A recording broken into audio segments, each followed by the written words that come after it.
हाँ गाइस, आज की इस वीडियो में हम डिस्कस करेंगे physical properties of alkyl halide. Last videos में जो हमने पढ़ा था वो हमने पढ़ा था physical preparation of alkyl halide के बारे में कि एल्काइल हैलाइड को किस तरह से प्रिपेयर करते हैं। और आज की इस वीडियो में हम पढ़ेंगे physical properties of alkyl halide के बारे में कि एल्काइल हैलाइड जो होते हैं उनकी फिजिकल प्रॉपर्टीज क्या होती हैं, जिसमें हम सबसे इंपॉर्टेंट टॉपिक जो है वो पढ़ने वाले हैं बॉइलिंग पॉइंट के बारे में। बॉइलिंग पॉइंट क्या होता है? तो बॉइलिंग पॉइंट क्या होता है? तो हमें पता है कि वो टेम्परेचर जिस पे वो सब्सटेंस पर्टिकुलर सब्सटेंस क्या करता है, बॉईल करता है, उसी को बोलते हैं बॉइलिंग पॉइंट। लेकिन यहाँ पे जो मेन पॉइंट ये है वो ये है कि कैसे हम, अगर हमें डिफरेंट डिफरेंट तरह के अल्काइल हैलाइड अगर हमें गिवन होंगे और अगर हमें उनके बॉइलिंग पॉइंट का ऑर्डर बताना होगा या ये बताना होगा कि कौन ज्यादा है कौन कम है, ठीक है, तो किस तरह से हम बॉइलिंग पॉइंट पता करेंगे, ऑर्डर कैसे पता करेंगे इसका, तो इसी के बेस पे हमारा ये टॉपिक है। तो अगर हमें बॉइलिंग पॉइंट पता करना है तो बॉइलिंग पॉइंट के लिए हमें सिंपल सी चीज दिमाग में रखनी है कि बॉइलिंग पॉइंट जो होता है वो डायरेक्टली प्रोपोर्शनल होता है मॉलिक्यूलर वेट के और इनवर्सली प्रोपोर्शनल होता है नंबर ऑफ साइड चेन या फिर ब्रांचिंग के। तो सब्सटेंस का मॉलिक्यूलर वेट, एल्काइल हैलाइड का मॉलिक्यूलर वेट जितना ज्यादा होगा उसका बॉइलिंग पॉइंट भी उतना ही ज्यादा होगा, या हम बोल सकते हैं उसमें जितनी ज्यादा ब्रांचिंग होगी उसका बॉइलिंग पॉइंट उतना ही कम होगा। तो दोनों में से एक चीज देखनी है हमें, क्या अप्लाई हो रहा है। तो कभी कभी हमें ऐसा भी होगा कि हमें क्या होगा कि इस तरह के अल्काइल हैलाइड गिवन होंगे कि ब्रांचिंग उनमें सब में एक जैसी होगी, तो हम देखेंगे मॉलिक्यूलर वेट किसका ज्यादा है। और कभी उल्टा होगा, कभी मॉलिक्यूलर वेट अल्काइल हैलाइड के हमें सेम होंगे और तो हम देखेंगे ब्रांचिंग किसमें ज्यादा है या किसमें कम है। क्लियर हुआ?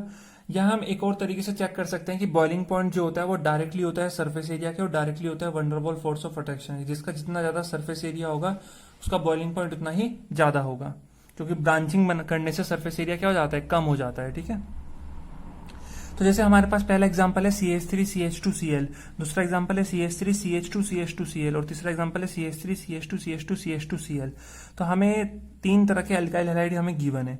तो हमें यहाँ पे देखना है कि देखो ब्रांचिंग तो किसी में नहीं है, इसमें भी जीरो ब्रांचिंग है, इसमें भी जीरो ब्रांचिंग है और इसमें भी जीरो ब्रांचिंग है। तो हम यहाँ पे चेक करेंगे मॉलिक्यूलर वेट किसका ज्यादा है। तो जिसमें ज्यादा नंबर ऑफ कार्बन होंगे उसका मॉलिक्यूलर वेट क्या होगा, ज्यादा होगा।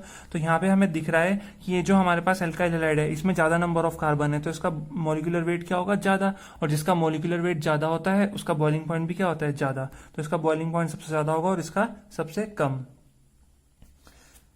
सेकंड, अगर हम चेक करें, अगर हम इसे ध्यान से देखें तो यहाँ पे देखिए 1 2 3 4 4 कार्बन है और 1 2 3 4 यहाँ पे भी 4 कार्बन है और 1 2 3 4 यहाँ पर भी कितने कार्बन है, 4 कार्बन है। तो यहाँ पे मॉलिक्यूलर वेट तो इन तीनों का सेम है। तो यहाँ पे हम सेकंड फैक्टर जो होता है उसे चेक करेंगे कि ब्रांचिंग किस में है। तो जिसमें ब्रांचिंग ज्यादा होगी उसका बॉइलिंग पॉइंट क्या होगा, कम होगा। तो यहाँ पे 0 है, यहाँ पे 1 एक ब्रांच है, यहाँ पे 2 ब्रांच है। तो यहाँ पे ब्रांचिंग ज्यादा है तो इसका बॉइलिंग पॉइंट क्या होगा, सबसे कम होगा। तो हमें ये चीज अपने माइंड में रखनी है कि ब्रांचिंग किसमें ज्यादा होगी, तो जिसमें ब्रांचिंग ज्यादा होगी इसके बॉइलिंग पॉइंट क्या होगा, कम होगा। तो यहाँ पे ब्रांचिंग 0 है तो इसका बॉइलिंग पॉइंट क्या होगा, सबसे ज्यादा होगा। जैसे यहाँ पे हमें दे रखा है CH3Br, CHBr3, CH3Cl, CH3Br। तो इसका ऑर्डर अगर हमें पता करना है तो ऑर्डर किसका ज्यादा होगा। तो देखिए यहाँ पे क्या है कि सबसे कम जो होगा वो थर्ड वाले का ऑर्डर होने वाला है, क्योंकि यहाँ पे देखिए मॉलिक्यूलर वेट क्या है इसका, सबसे कम है। यहाँ पे CH3Cl है और यहाँ पे भी CH3Br है, लेकिन यहाँ पे क्या है, ब्रोमाइन का वेट जो होता है वो क्लोरीन से ज्यादा होता है, एटॉमिक वेट। तो इसका एटॉमिक वेट ज्यादा है तो इसका बॉइलिंग पॉइंट थोड़ा ज्यादा होगा और थर्ड वाले का कम होगा। तो थर्ड वाले का कम होगा, फर्स्ट वाले का ज्यादा होगा। ठीक है, अब देखते हैं इन दोनों में किसका ज्यादा कम होगा। यहाँ पे CHBr3 है, 3 ब्रोमाइन है। ठीक है, 3 ब्रोमाइन का एटॉमिक वेट सबसे ज्यादा होता है, तो 3 ब्रोमाइन इसमें है तो इसका एटॉमिक वेट सबसे ज्यादा होगा। और इसमें सिर्फ 2 ही ब्रोमाइन है तो इसका एटॉमिक वेट ये CH2 होगा। ठीक है, ये 2 ब्रोमाइन है ना, तो इसमें 2 ब्रोमाइन है तो इसका एटॉमिक वेट थोड़ा कम होगा। तो सेकंड का सबसे ज्यादा होगा, फोर्थ का कम, और फिर फर्स्ट का, फिर थर्ड का। इस तरह से हमें चेक करना है। जैसे यहाँ पे देखिए हमें सेम फॉर्मूला है 1 2 3, 3 कार्बन और 1 क्लोरीन, 3 कार्बन 1 क्लोरीन, यहाँ पे 4 कार्बन 1 क्लोरीन। तो एक चीज तो क्लियर है कि यहाँ पे 4 कार्बन है तो इसका मॉलिक्यूलर वेट ज्यादा होगा, तो यहाँ पे थर्ड का तो सबसे ज्यादा होने वाला है बॉइलिंग पॉइंट, क्योंकि मॉलिक्यूलर वेट ज्यादा है। लेकिन यहाँ पे सेम मॉलिक्यूलर वेट है तो यहाँ पे हम देख चेक करेंगे ब्रांचिंग, इसमें ब्रांचिंग कम है तो इसका बॉइलिंग पॉइंट ज्यादा होगा, फिर 1 का ज्यादा होगा, सबसे कम होगा 2 का। तो इस तरह से हम पता करते हैं बॉइलिंग पॉइंट किसका कम होगा किसका ज्यादा होगा, इस तरह से ऑर्डर। अच्छा, यहाँ पे एक इंपॉर्टेंट टॉपिक है। इंपॉर्टेंट टॉपिक ये है कि बॉइलिंग पॉइंट जो होता है, ठीक है, बॉइलिंग पॉइंट जो होता है हमारा किसका, isomeric boiling point of isomeric di halobenzene are nearly same. जो ये ऑर्थो मेटा पैरा पे जो क्लोरीन हेलोजन ग्रुप प्रेजेंट होता है, तो इनका जो बॉइलिंग पॉइंट होता है लगभग ऑर्थो का सेम होता है, पैरा का सेम होता है, मेटा का सेम होता है। लेकिन जब भी मेल्टिंग पॉइंट की बात करेंगे तो पैरा आइसोमर का मेल्टिंग पॉइंट हमेशा ज्यादा होता है। ऐसा इसलिए होता है क्योंकि पैरा आइसोमर जो होता है उसमें सिमेट्री होती है, और सिमेट्री की वजह से उसकी जो लैटिस एनर्जी होगी वो भी ज्यादा होगी, और उसका मेल्टिंग पॉइंट जो होगा वो भी ज्यादा होगा। तो इसी के ऊपर एनसीईआरटी में क्वेश्चन बना हुआ है। क्वेश्चन क्या बोलता है? क्वेश्चन बोलता है कि para dichlorobenzene has higher melting point and solubility than those of ortho and meta isomer discuss.